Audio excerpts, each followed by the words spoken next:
The Beef and Barnzy Show, brought to you by Bowlersmart.com, trusted by bowlers around the world since 2004.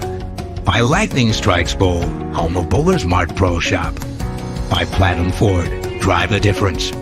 By Fire Lake Bowling Center, 24 state-of-the-art lanes. By True Grit Coatings, drive on our passion. By Road to Grip, king of them all.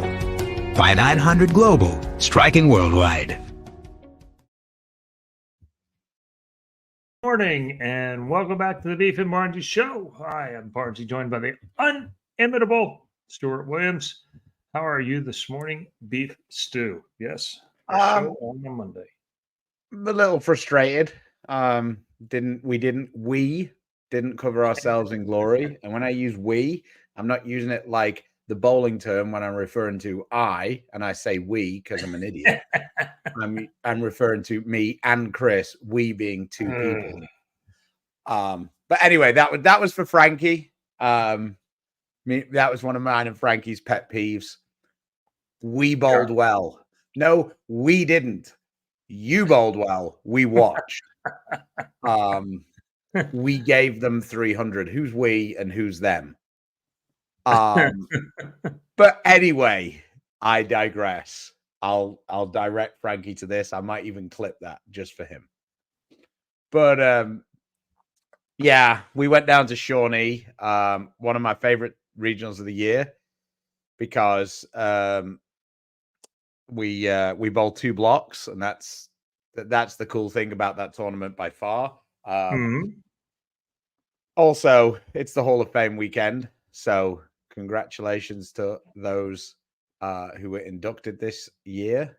But yeah, fairly shit display of shot making, average spare shooting, and some pretty horrific tactical decisions meant that I, despite bowling 770 for 3 games, still missed the cut. And I bowled 770 for 3 games, and the cut was only 170 over, and we bowled 12 games. So, attaboy, Stu, attaboy. Yeah. Yeah. Well, and that's I'm not doing the right thing. It's because my good games were 240 and 230, and that's not what happens there. Especially there, you have to bowl good on the good pairs, and I certainly didn't do it. So good to see you back on the lanes, Cody. Yes, sir. Good to see you back on the lanes. Oh.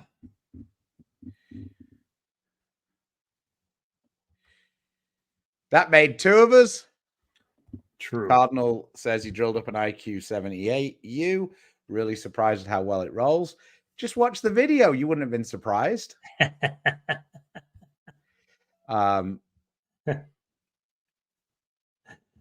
He's been trying to tell you.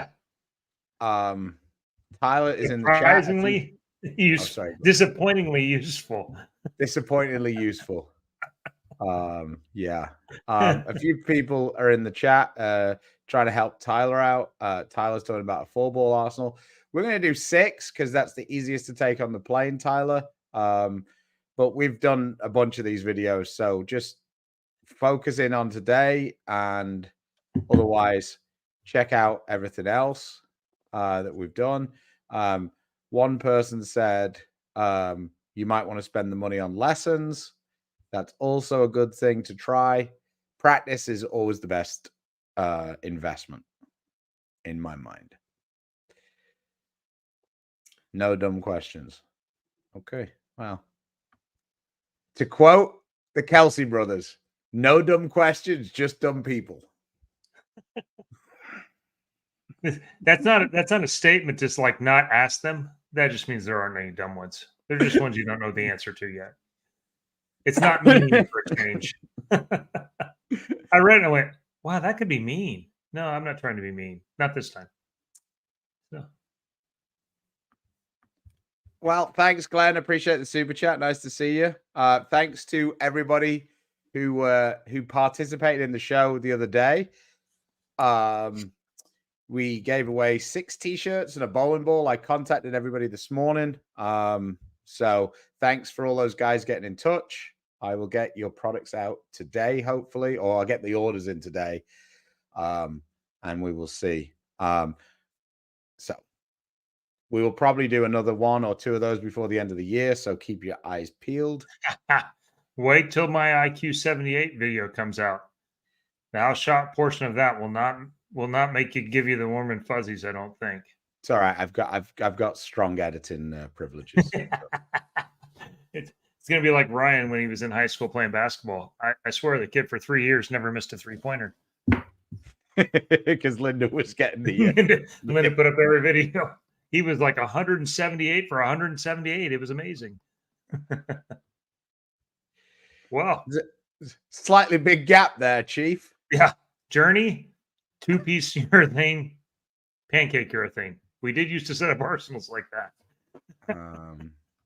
Lower hierarchy urethane. Thanks for the super chat. He says, I believe one of you said the Nova might be a good on the house shot. I'm struggling with mine. What's Polished. the best surface for it? Highly polished. Ball slow, but even with polish, will roll in the oil and it will not overhook nearly as much. Stu is not as much on this plan on the house shot, but he's just great on the house shot anyway. So, yeah.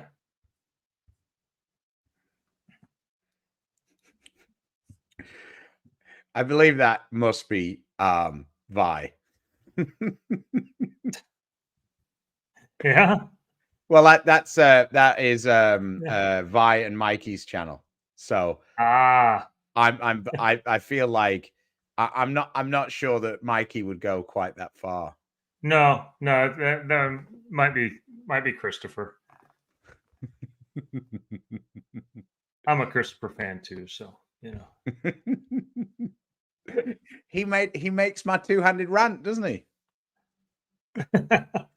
My man wanted to quit, learn how to slide, became the best bowler in the world for like 6 or 8 months. Sick. Who'd have thought sliding was a good idea?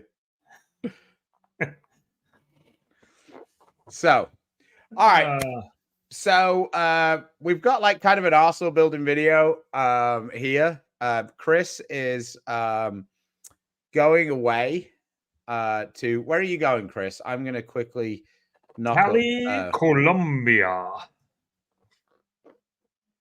So they have a very cool sports complex there for all their country's athletes, both Olympic and otherwise. And they have a bowling center, 20-lane bowling center in the middle of it, open air. So it's going to be a tad warm in there right now, as it's 85 this time of year there. So, yeah. So, yeah, Luke, I know that's what I said. The Cobra's the 2-piece. That's the I threw this ball in college. That was my 1 ball in my 4-ball arsenal. The black hammer was my 2, and the U2, the black U2 was my 3-ball, and then a blue dot. So, just creating like a spreadsheet for us. Yeah, I got you. We'll go through. So hi, Adam. Matt Live TV, love the IQ 78 video you did. You think if it went a little bit stronger layout, would you like it more? I don't know. I've ordered another one. To be honest, the amount it flared, I don't really think I want it to flare more than that. My main issue with urethane is I think when they flare too much, it's a bit like when you get the asymmetrical ones. I think they burn and really bail down the lane. I don't think I get that like continuous motion if I make them flare too much. I think they emphasize hook stop, which is what the urethane does already, which is why I think that in general, for most people, asymmetrical urethane has been very average. You know, you get the odd person like Brandon Bone. He likes that pink Widow. Might be the only good bowler I've ever seen use that ball consistently. But just in general, I've not had or seen much success with asymmetrical urethane. Haggett likes it a little bit sometimes, but yeah, it's not. It seems to be trickier when they flare a lot in the front because it's a ball that already hooks a lot in the front. So.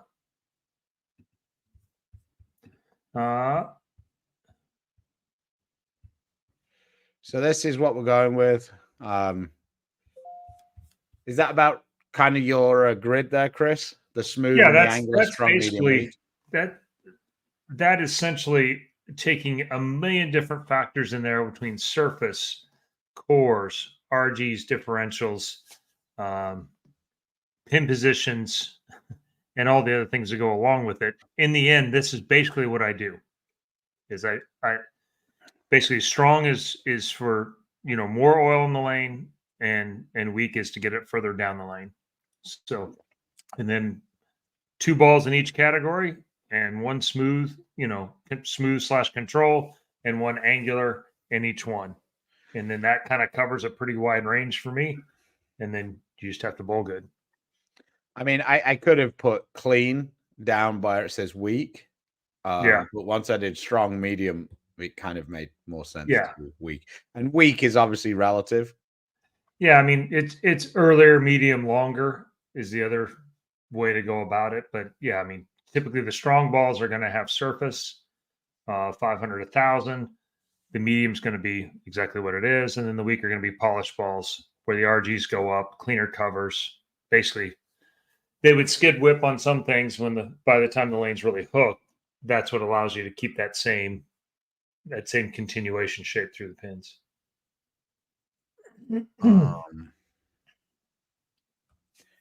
Another quick question. Billy, would you go so far to drill a separate IQ 78 pin down? Seriously consider doing this?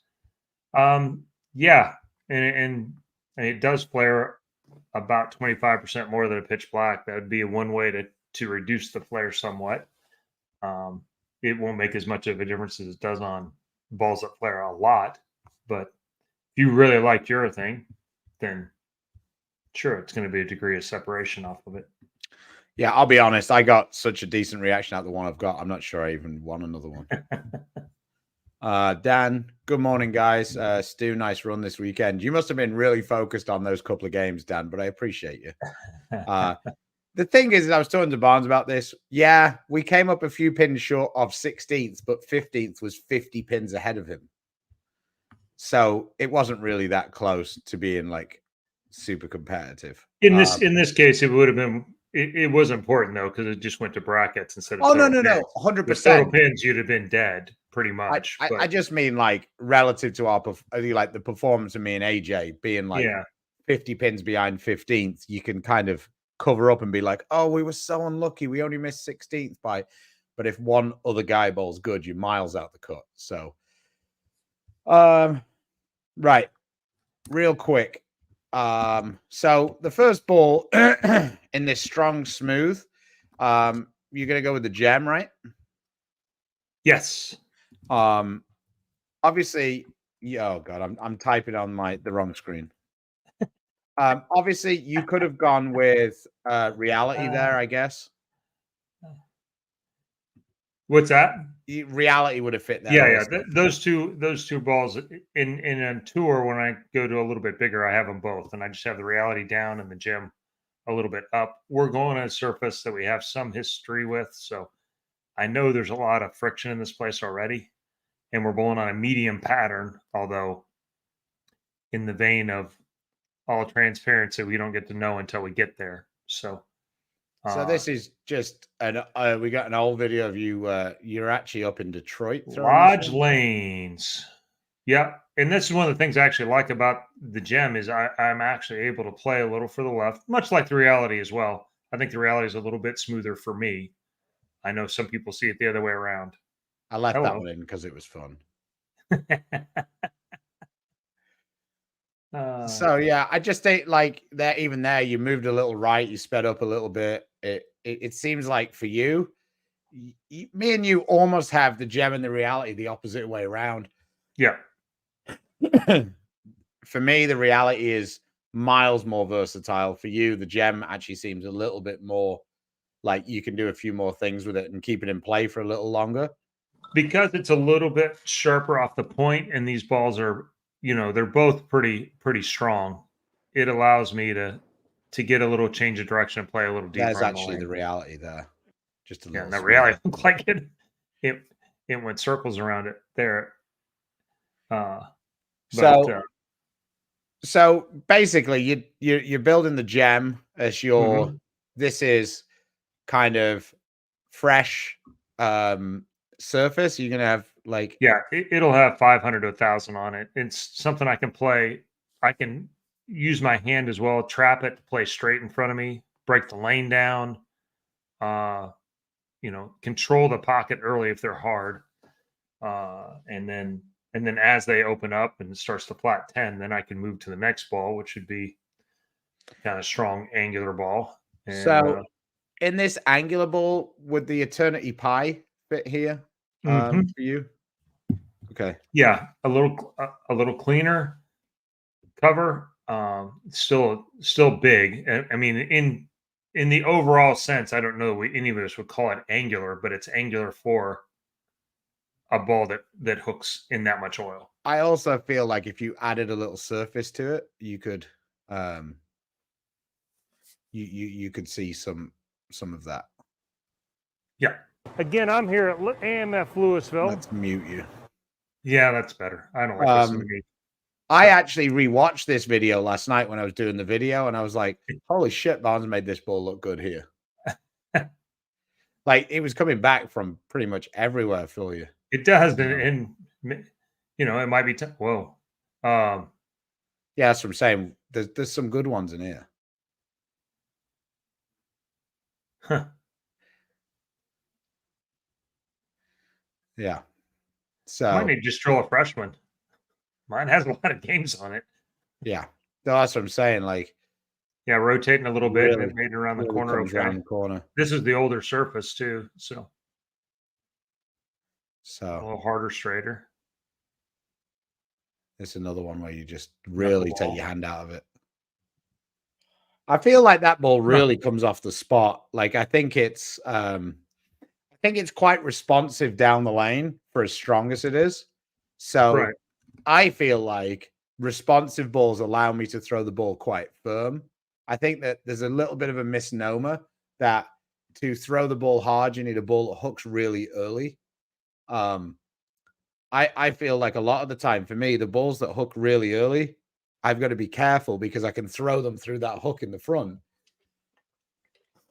And then they don't really want to pick up down the lane at all. And you've got to be a little careful with that. I like the Eternity Pie when I can both that and the blackout for me weirdly actually look quite good going a little straighter, not really like really wheeling it a lot. Because I feel like they give me a ball that gets through the front and then hooks. And that's what we saw when you were taking your hand out of it with that pie. It gives you a touch of that Rubicon vibe where it's a really strong ball, but not super, super strong cover. Not super early cover, I guess. So you can have a little surface on it and it doesn't. The Flux used to give me that too. Yes. So what's going to fit in this smooth medium category? Yeah, I mean, and there is a ton of balls that fit in this. This is traditionally the phase 2. Would the Exponent fit this side, or are you almost leaning that a little bit more to the weak? It a lot of times it does fit as a medium ball when it fits in that same category. It's a little weaker than the phase 2. It does let me do some of the things I really like to do. Yeah, I mean, the Exponent is a ball I really like more than some people do, and when they're hard, it really comes in play for me. But Exponent lots of times becomes my medium smooth ball. I actually slightly like it better than phase 2 and Zen right now, which is it almost seems sacrilegious to say. You're gonna do the Exponent there, okay? The Exponent there, yeah. Okay, let me just. We've actually got some video of that. It's almost like I was slightly prepared. Video file. There we go. So we're going to go with the exponent here. Trying. My computer's not wanting to play. I don't think it's actually my computer. I actually think it's the browser. Yeah. Let me just open it a different way. After a while, it kind of just gets a little annoyed with you. The computer. Too many videos. Well, yeah. And then too many things open at the same time. And yeah. I was doing so well.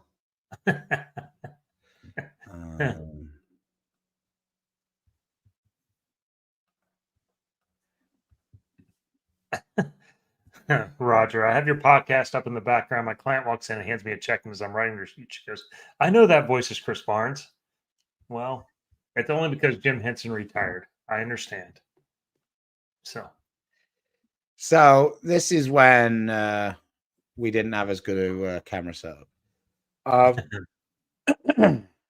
So this looks like this is already shined up a little bit. Lane shined pretty quick, yeah. Whoa. It's got the house shot pretty dialed in here now. Is it stopping on your side also? It did. Yeah. I think I've just got too many things. There we go. There it's going. Yeah. So what do you really like about the exponent over, say, like phase 2 or? It's a little less in the front. It's not quite as strong.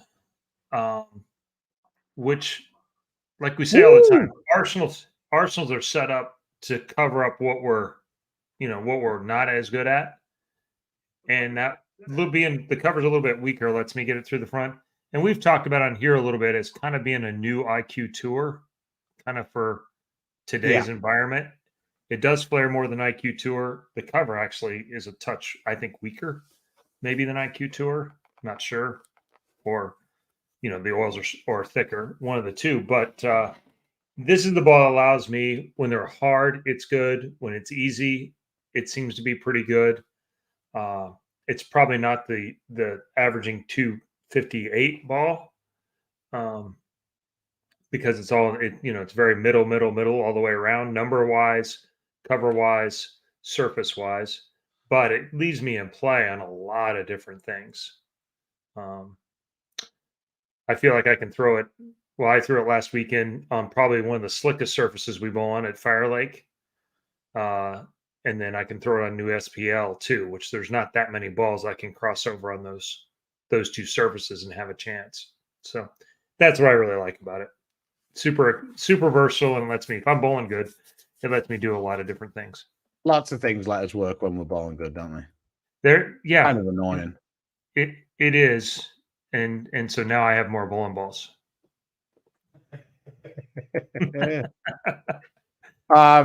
So what would you fit in this medium angler? Is that I think we were talking about it.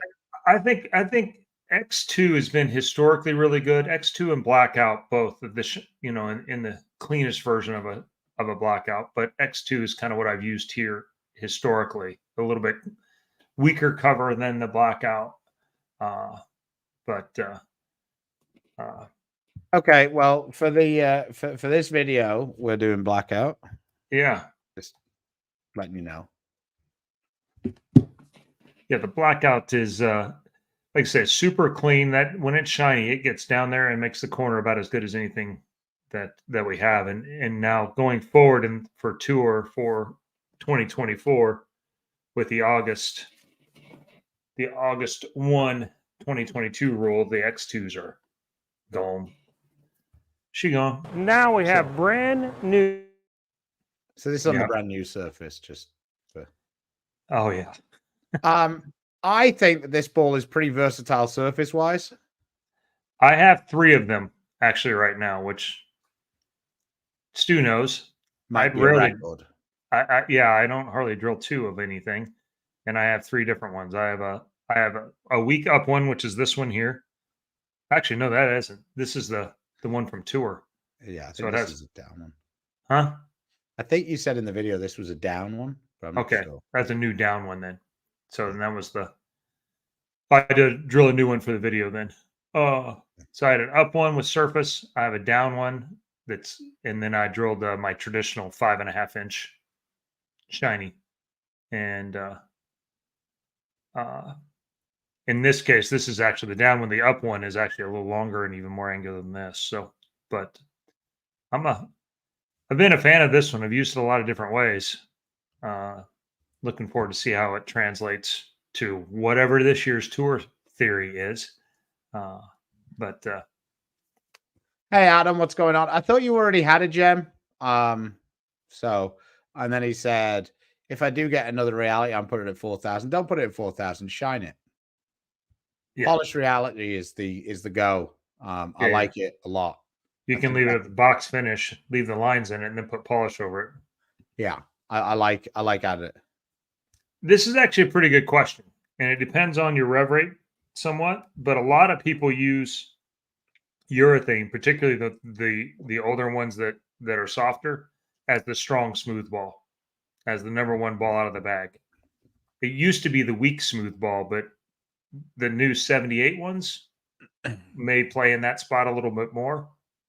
But often on short patterns, these are the two balls you end up using: is the strong smooth and weak smooth. The middle balls get kind of tough to use on the fresh until they break down. David asked another question. Thanks for the super chat again. Thanks, Adam, again for being part of the show. I bowled on a high friction surface on a short pattern over the weekend. By the third game, I was already at the bottom of my bag. IQ Ruby. What are some of the options that are even weaker? High road pearl would be weaker, a little more angular. The hustled rip is one that me and Chris both like as a weaker ball. We haven't really played around too much with the M&M. Historically, those pearl hustles for me have only really been that great on kind of easier stuff. I prefer the solid ones. I had a lot of success with the ink. The one thing about it, when they really hook, and if you're not able to move left yet, the super angular balls can get you in a tough part of the lane, and the Ruby is not that weak a ball when there's that much friction on the lane. Yeah, the ball hooks a lot. For me, that ball is way earlier than I think it's where it would fit.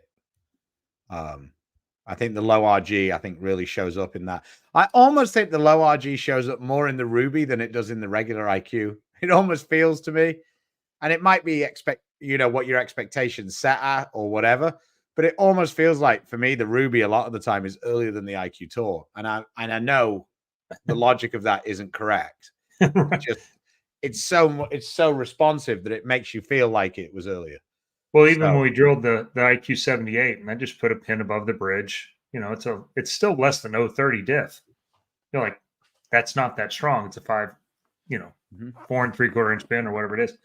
That ball flared a ton, and so, yeah.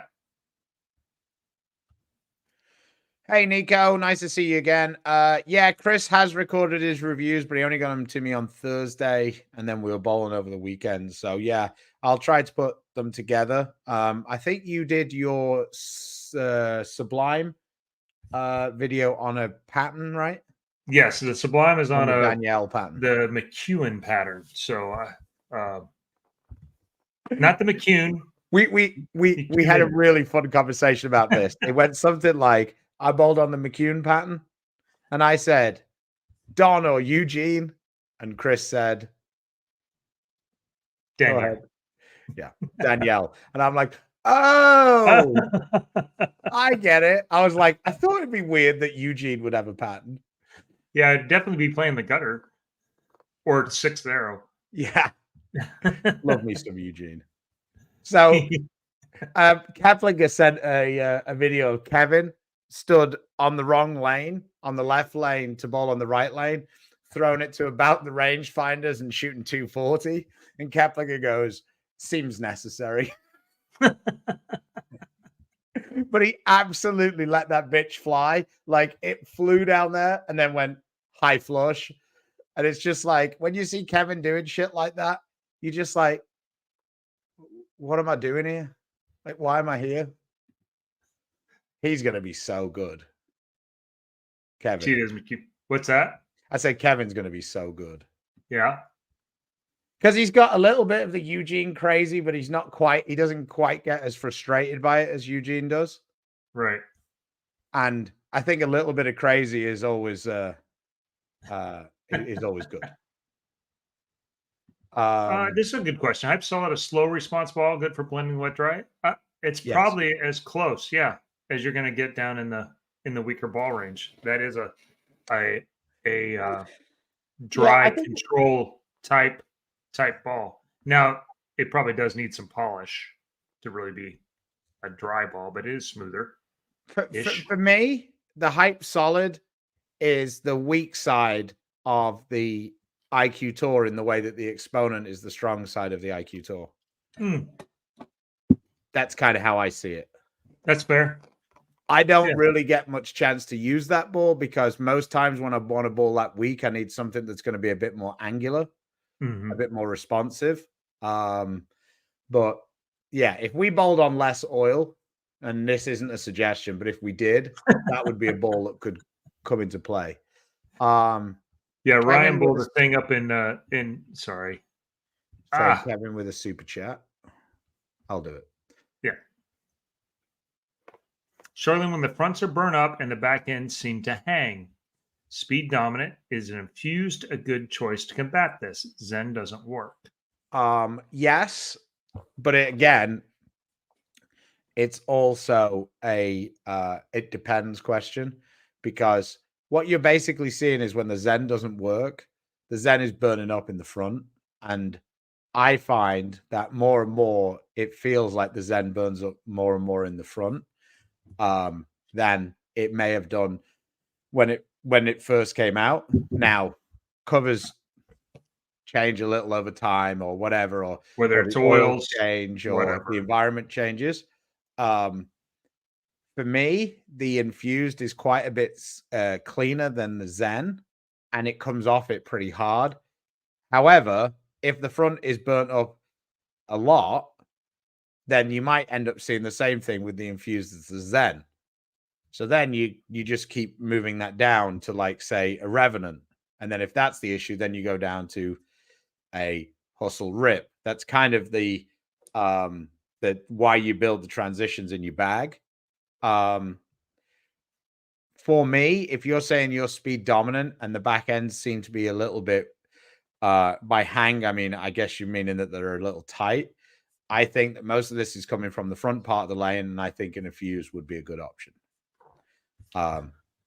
If you weren't speed dominant, I'd probably lean to something a little weaker than that. Toward a bigger gap, probably down towards a blackout. Yeah, something that's shiny that gets through the fronts a little bit easier. Maybe even the Hustle, like the Rip. And yeah, I mean, I would be a bit nervous about a blackout just because of how much core it is.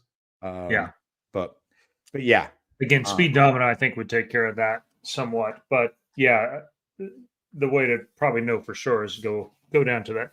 The Rip is a pretty angular ball for a ball that doesn't have as much core in it. It still hooks quite a bit, so might give you what you're looking for.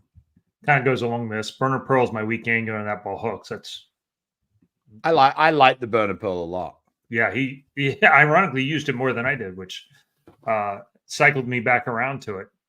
I didn't realize how for quite a while our low end was just other than Afterburner. I did like the purple one of those. But yeah, no, I don't think it's a hated ball, but it's in a funny spot because it comes with a lot of surface on it, and it's kind of smooth. But like you say, the cover was kind of early, but it didn't really hook a ton. So you needed to change the surface to really make it very usable on anything but a short pattern. And so once you did that, some people used it, but we had a lot of balls around that area. You can say it's kind of on the other end of the IQ Tour thing, and the Hype Solid was in that range, which people did like. And so, yeah, it just did. Tomorrow morning is when USA team leaves. And for all my Colombian friends, it's Colombia. So Yeah, there's with that- 2 O's. there's no U. Nope. Luke says, I'm drinking the orange one, the goat. Jordan, I'll help out. MVP versus Hyped Pearl versus High Road Pearl. 3 balls we don't really throw very much. For me, the High Road Pearl was probably the most angular of those 3. I think the Hyped Pearl was actually quite smooth for what it was. Right. I didn't really use the MVP a great deal. For me, especially in 15, the Hype Pearl was a little earlier and a little more rounded. The High Road Pearl was longer and a little more angular. I think the High Road Pearl might be a little stronger, even though the Hyped Pearl is a little earlier. I still think the High Road Pearl is a little more hook overall. So clip that one. Hyped, hook, hyped. Yeah. This is kind of an interesting question. Because it's kind of like defined targeting. Because to me, targeting is helmet to the helmet. No, sorry. I'm being childish. Like for targeting, I'm like, that's the spot I want my ball to go over. Whereas the break point to me is that's where I'd like my ball to get to.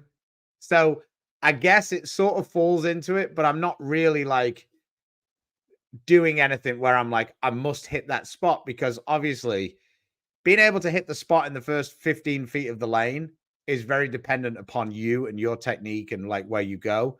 Being able to hit a spot at 45 feet, say 42 feet, whatever, isn't really that dependent upon you, because the lane can get the ball offline, or so that's really where it becomes a little hard for me to have the breakpoint as a target, because to me a target is something I'm absolutely trying to hit, whereas I have no real control over whether it hits that target down the lane. I hope I'm making some sense. Yeah, it's certainly easier on the Brunswicks where you have the dark strip down there to kind of give you a it's not reference so much. point. It's not so much that though, but I don't think you've ever stood up and been like, right, I've got to get this to 4 at like 43 feet or whatever. It's more a case of you're like, if I hit here with what I think the lane's doing and what I'm doing with my hand, it will get to that spot. Yeah. That's kind of my thought process. The more angle I have, the more I have to use a second target.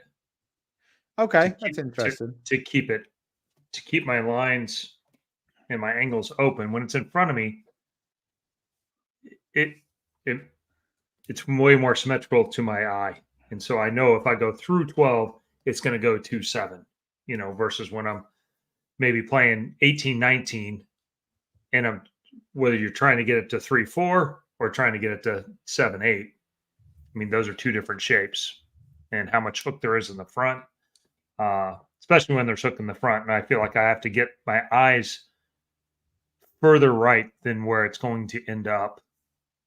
Like you're looking at 3, 4 at 40 feet, but it's never going to get to 3, 4. Yeah, because it's going to pick up so much on the way to it in the track. I mean, I also look at the foul line or like the dots, so it would be kind of weird for me to like target something that I can't possibly see. Yeah, I always move my eyes back to the arrows. Yeah, I mean, I kind of imagine the shape before I start, but yeah.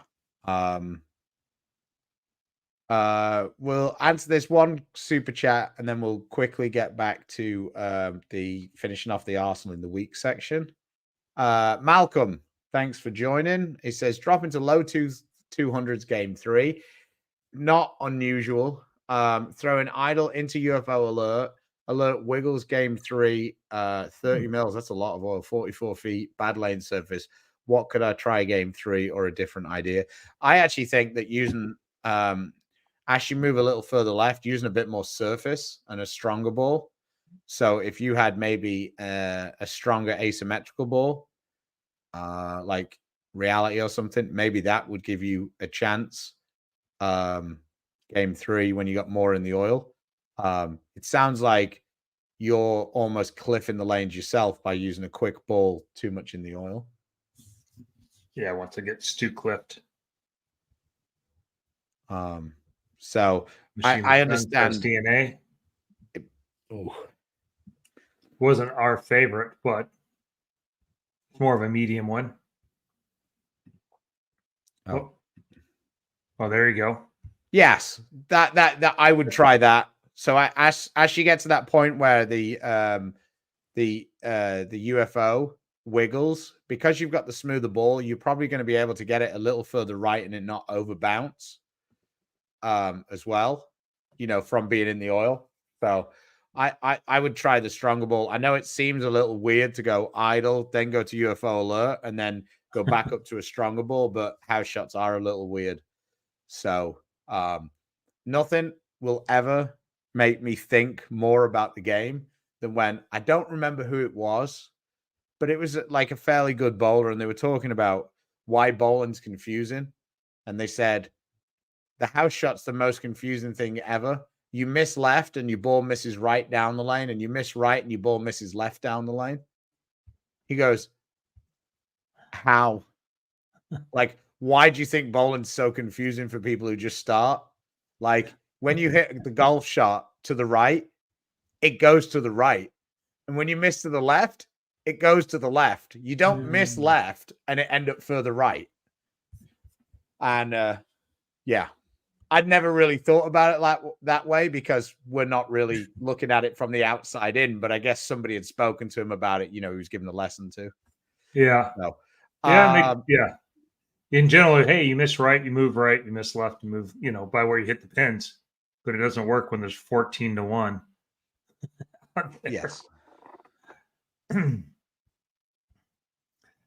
Speaking of lightning strikes, Robert Eddy, how about him going to town here lately?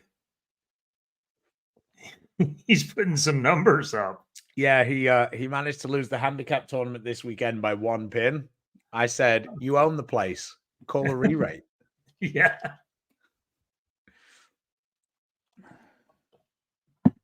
He's bowling good. Bowling good. All right, let's go back to our graphic. So now we're looking at this weak smooth. Yep. Would that be pitch black for you? Yeah, you'd be in the pitch black IQ 78 kind of thing, or your spare ball. Yeah. So we'll do ice there for now. I mean, it's obviously not smooth. I mean, I guess it is, but well, it is. But yeah, it ends up being like. So this is essentially what I'm going to take to the world, the senior worlds here next week. I used to be a good enough spare shooter that I could take something down there like a urethane or like say a hype solid or something in that range as a spare ball, but I don't feel like that these days. So I don't have to worry about two-handers and rev rates beating it up to where I really need a super smooth ball from the left or a short pattern. So hustle rip is going to be my weaker angular ball. So less flare. And in the smaller arsenal, it's something I could put a little surface on and move it up. I could shine it up a little bit more. It's like lane shined right now and actually really clear the front of the lane, but it has enough guts to hook. So.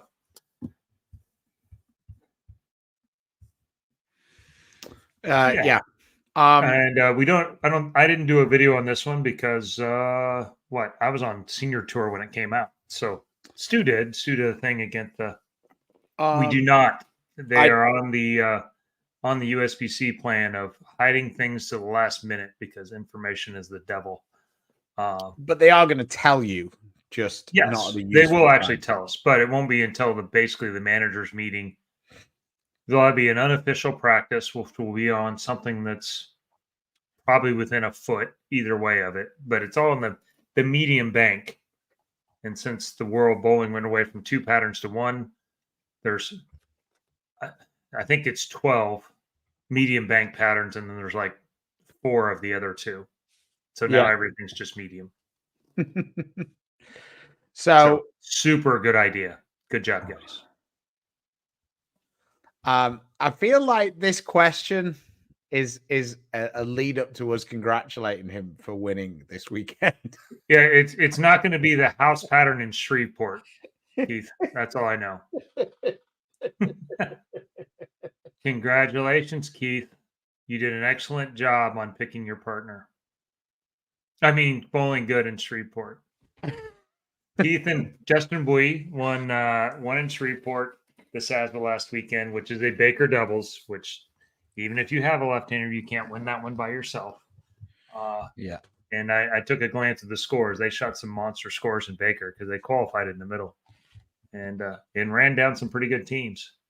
So no clue. We don't even know what they're going to do on the PBA tour in 2024. So you will have a pretty good idea what is coming for PBA 50 by then, probably, because at least last year they were pretty similar.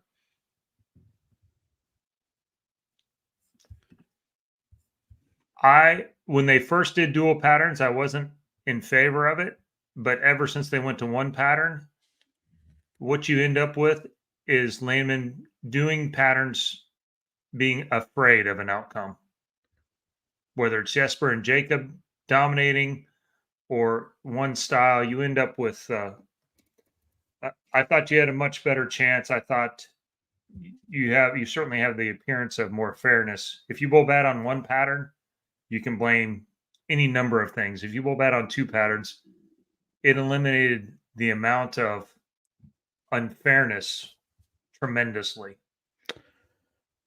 Yeah, I somewhat disagree, but it's okay. Yeah. The problem I had was they could never get the scoring pace even remotely close on the 2 patterns. Yeah, and I thought they did better once you guys stopped. The last couple guys you didn't bowl, but yeah, but just in general, when they the first did one it, was awful. It was 250 on the left on the short and like 212 on the right. Yeah, I mean there was a couple of Korean guys who averaged over 250 and averaged 170 in the long pattern, but and they still made the Masters because they bowled so many strikes on the other one. So I just think that it's a really hard thing when you put short in, because short is either absolutely impossible or absolutely walled, and there's almost no in between. And my biggest issue with all of the things is they have these patterns set up and they wanted an outcome, but they set them up and said that they weren't in any way changeable. But then they get an expert lane guy to come and oil the lanes. Yeah. So you have a guy who doesn't really know what he's talking about when it comes to using the machine or the lane surfaces at a level that somebody like JJ or Gus Falgen or Don Agent understands it at. But then you're handcuffing them to basically be the mechanic of the bowling center could do the job, because you don't allow them to change anything for topography, for weather, for. So you just end up in a scenario where it makes no sense. I mean, the Women's World Championships in Hong Kong was where that really come to a head. You had JJ as the technical delegate.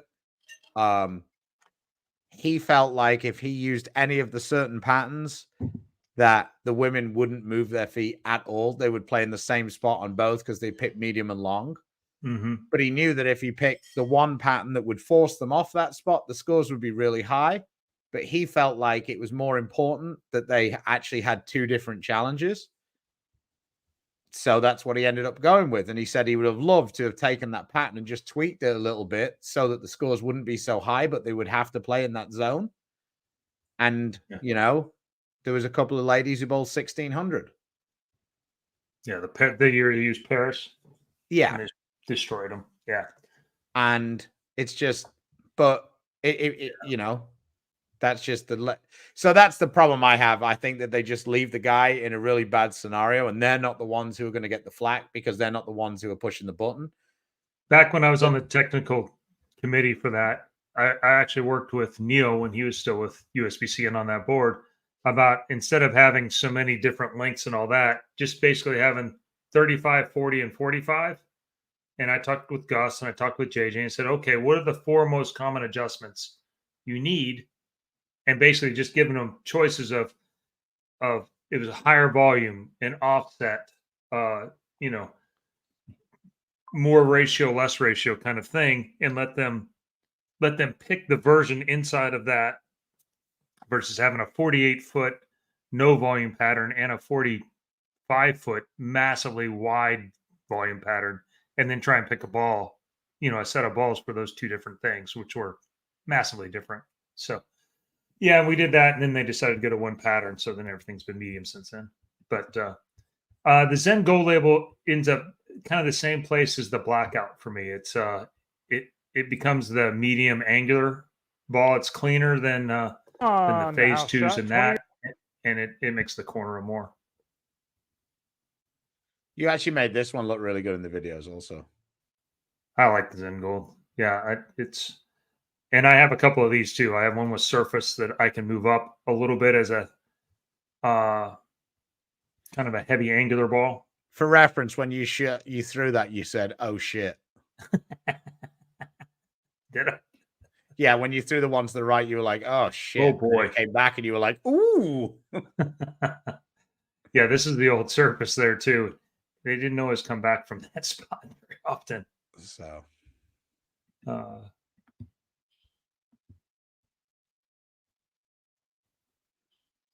yeah, I felt like for you, this ball is way more rounded than it is for me. Like for me, it's really violent in one spot, whereas I can see it be angular for you, but you can make that angularity continue more. Yeah, kind of what I like to do end up smoothing it out a little bit. And by the time I throw it, the lanes, I'm feeling early friction, which blends out that sideways shape. Pretty tough for me to get it to go sideways like that. But yeah, it's in the medium angular range. I think it's still a little too strong to be a dry angular ball. In the past, you said no one leases the ball in the first 18 inches. Kevin McCune and EJ both did in their match against each other. The World Championships? The first 18? Almost nobody lays it down the foul line anymore. I mean, I guess McCune may get close. I don't know. It's unlikely that it was on purpose. I don't know. But in general, almost everybody gets it out on the lane a little bit or super flat through there. Lesko says he was a really good cheerleader. I always think of Lesko as being super positive, happy-go-lucky, pat on the back guy. Makes sense. So, Kyle, thanks for the super chat. Sorry about that. Bowling on neon tonight. Is neon the pattern? I don't know. Or is neon the lane surface? Just clarify what you mean by that, Kyle. Yeah. I'm sorry. I'm not really sure I understand. But you've got 16 miles an hour off the monitor and 475 to 500 revs. Well, congratulations on that. You boasting overachiever. He says that that's the pattern. So are you looking that up, Chris, or are you looking something else up? I didn't find anything there, so I don't know what that's neon pattern. I don't know. I'll look again. Elements patterns. Okay, here it is. It is 43 feet. It is 12 to 1. Yeah. And the ledge is between 10 and 13 is where all the buildup is. So in this case, it's only 24 mils also, which since it's all in the middle is not as big a deal. In this particular case, they have terrain, which is the worst oil maybe I've ever bowled on. But so I'm just going to remove this, Kyle. This is what you're looking at. There is a lot of friction to the right on this. liquid balls are probably going to skew towards the control side of things so that you can blend out the wet dry. Not a ton of volume. And it's fairly long applied oil as well. So there's not going to be a big buildup in the front. Plus terrain hooks instantly. Well, it's not necessarily terrain. It's just what they put up. Yeah, that's true. Like for me, I think most of the logical things apply. Yeah, you could say that. Chris sounds so traumatized every time terrain is mentioned. It's like Guardian in a jug. So, like for me, because you're bowling on a new lane surface, I think that being open to seeing like the possibilities, like sometimes on a new lane surface, you will see the ball be like hook an absolute ton straight away until the lane surface kind of beds in a little bit. Other lane surfaces, you'll see the ball go 1,000 feet, depending on which one they've put in and what's been going on. I personally think that having a little bit of a mixture of the balls is going to be important. But in practice, don't be afraid to add a little bit of surface if you're seeing the ball skidding a lot. That's the first thing. For bowling on this pattern, I think for you, I mean, I don't think there's too many demons out there if you've got that kind of rev rate. I think you're going to be, I think you're going to be looking about 15 to 18 at the arrows. I think you're going to be throwing it to like 7, 8 at the break point. When you miss and get it to 4, it's probably still going to come back. When you get it into about 10, it's probably going to have a good chance of holding. If it's not doing those things, you're probably using a ball that's too long or too strong. Yeah, I don't think there's any like mysteries out there on this like 13-1 pattern. Like I say, it sounds like you throw the ball really nice. So, like I say, for me, cycling through your balls, looking for that one that's going to give you that miss, where if you get it a little bit steep, it's not really going to over jump, but it is going to, come back. And then, having a little bit of miss room left. I think creating a little bit of extra miss room left will make it feel like you've got more miss to the right. Yeah. But yeah, thanks for the super chat. I appreciate you. Thanks for being part of the show. Weather, humidity, topography, west wall. There are a lot of things to consider when doing the lanes. It's true. Yeah. I like this question. Mark Hendricks asked, talking about tournament arsenal, but what is your go-to must throw it every time house shot ball? Whichever the one I've latest drilled. No kidding. Lately, it's it's the latest shiny. Yeah. Latest shiny introduction from Storm. It's good for a 300 every ball video. Yeah, pretty much. So yeah, this like is one of them. Absolute falls on that chart for you. For you, is it medium angular or medium control for you? It occupies pretty much every spot in my bag except strong smooth. No, but seriously, like for me, it is probably a medium smooth ball. It's not really angular. But I think we thought it was at the beginning. Yeah. And so probably used it a little bit wrong a few times. Yeah, I think for me that I can make it hook down the lane. And when I get because I drill them like I usually basically last year I drilled a pin up and a pin down one pretty much every other week. Because I really liked them when they were fresh and I was using them a lot. And the difference on tour, like I wouldn't need that when I'm bowling at home. But the difference on tour between those, like Dave Brailsford, who was the head of British cycling, always talked about those 1% differences. So like, they'd literally, when they're driving around the Tour de France, they packed the players' mattresses. So every hotel they went to, the cyclist would be on the same mattress. I know this is a little bit off, but I'm just explaining like the differences of those tiny little percents. That's what we're looking at when we're drilling brand new balls all the time. Like the difference in motion isn't massive. but that tiny little bit does help. So balls that I really like on the house shot, I really like shiny reality to start with. I think it also sets the lane up quite nicely for the rest of the night. If you can play sort of right of third arrow with that type of ball, it doesn't really smash the fronts up too much, but allows you to stay straighter and, you know, control the pocket. In recent times,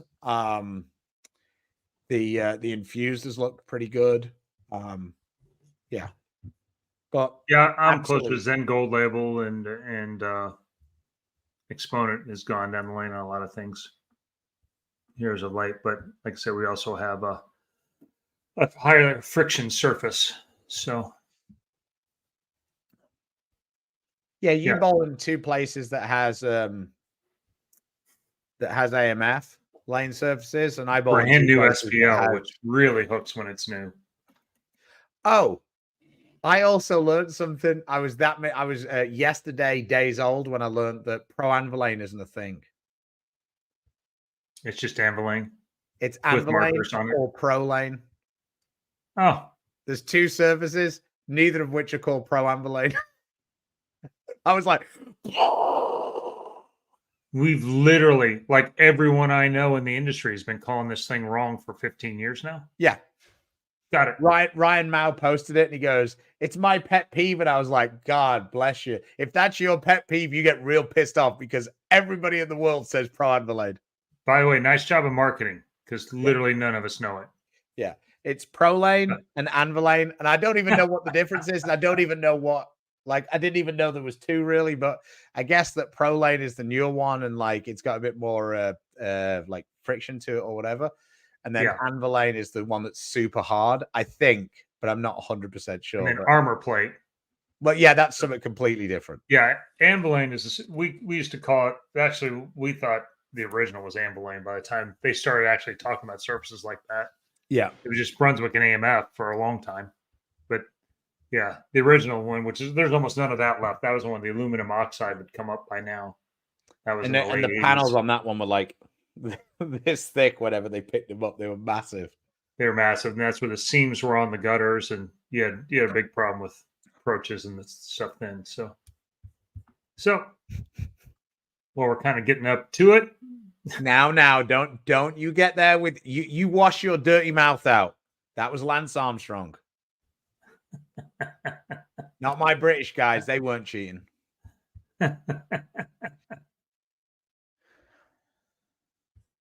Eli says, this is a little off topic. Who do you all use to coach Ryan in Texas, and who is the most qualified coach of a two-hander?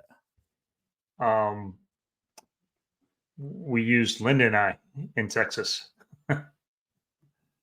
And then he went to Wichita State and got to be around a lot of guys that are really good. But Steel Smith is an excellent coach up there. We used We used Mark Baker a lot. I used videos with Mark back and forth as he's coached a lot of different guys and kids out there for a long time. And so, basically we went through it. He's a pretty good athlete, which makes it pretty easy to just, you can try different things on, and he's great at watching video and doing things that he learned from basketball and trying to go out and apply that. And he tried on a bunch of different styles and then took a kind of hodgepodge collection of best hits from a bunch of different people. Yeah. And also what is like comfortable.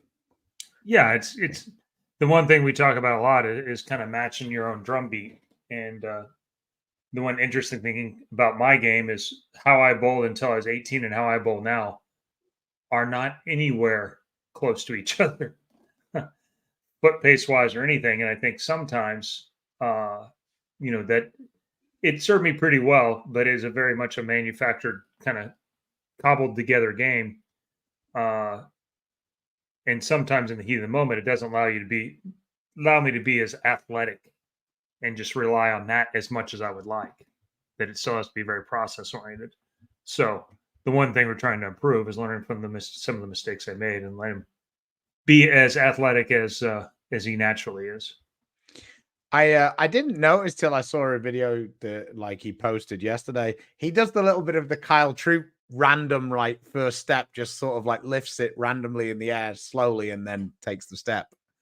Yeah, it ends up being a little pacing step for him. Yeah. So, but you were talking about stealing the thing off everybody. It's kind of a Kyle thing. He did some buy things. He's obviously the Belmo. He's tried different things with Belmo. Simo's kind of the trickier one to copy with some of the things he does. But ironically, I watch now and he like our setup. His setup looks very close to mine, and then very much not like mine from certainly from the foul line on. The thing that I always can't take my eyes off when Vi's bowling is it looks like his thumb is like touching his finger. And I just feel like if I held my hand like that, I feel like the ball would fall off the other side. Like, I'd want to really spread my hand around it. But Vi is very noticeably like it touches. And it's like, and I always think, man, he must have wrists of steel to be able to keep that fucker on there. Because if it just tips a little bit this way, I could just feel it go dunk. But anyway, Dory's the one for me. I just can't believe how much he can. It's just wild. But most qualified to coach two-hander. It actually is. I think it's very overrated how difficult it is to coach two-handers. There's way fewer bad positions you can get into. Now there is an entry level of athleticism to be a two-hander. If you're not very coordinated and you cannot make an athletic move at it, it is harder to throw the shot two-handed the way you would like, with the right amount of speed to match the rev rate you're naturally going to create. So,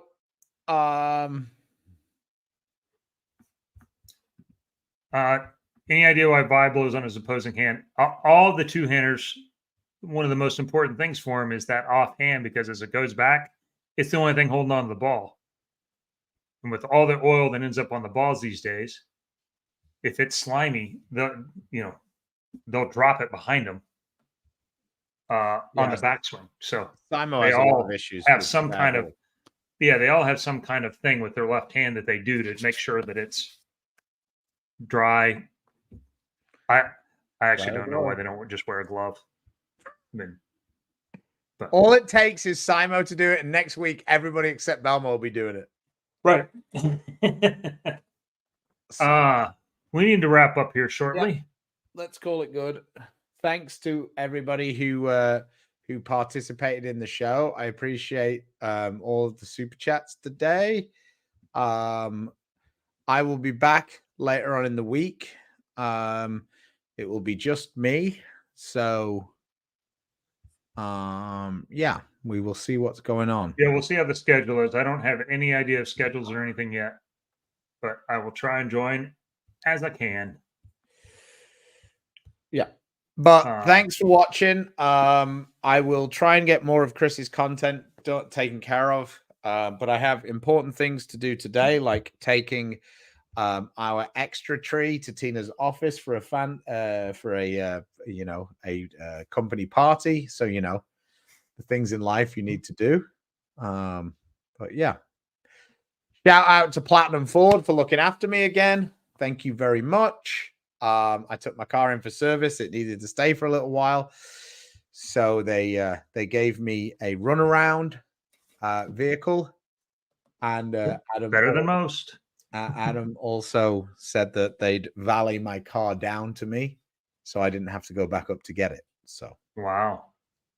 Yep, that service is available. I'm not sure that they're necessarily wanting to take over the Austin service business, but if you're in the Dallas-Fort Worth area, if you give them a call, they have a valet service available for service. So give them a call. Say you heard about it on the Beef and Barnzy Show. And thank you very much. Where can we get Beef and Barnzy merch? There it is, beefandbarnzy.com. There you go, beefandbarnzy.com, all spelled out, ZY. So, all right, guys, thanks for joining us. I appreciate it. Had a fun show. I got to get packed up and go. And so in between now and the next time, please support the sponsors that support us. Storm, Rotogrip, Niner Global, Cool It, Bowlers Mart, Fire Lake Bowling Center, Lightning Strikes, and Platinum Forward. Till next time, stay safe, stay healthy. God bless. See you later, guys.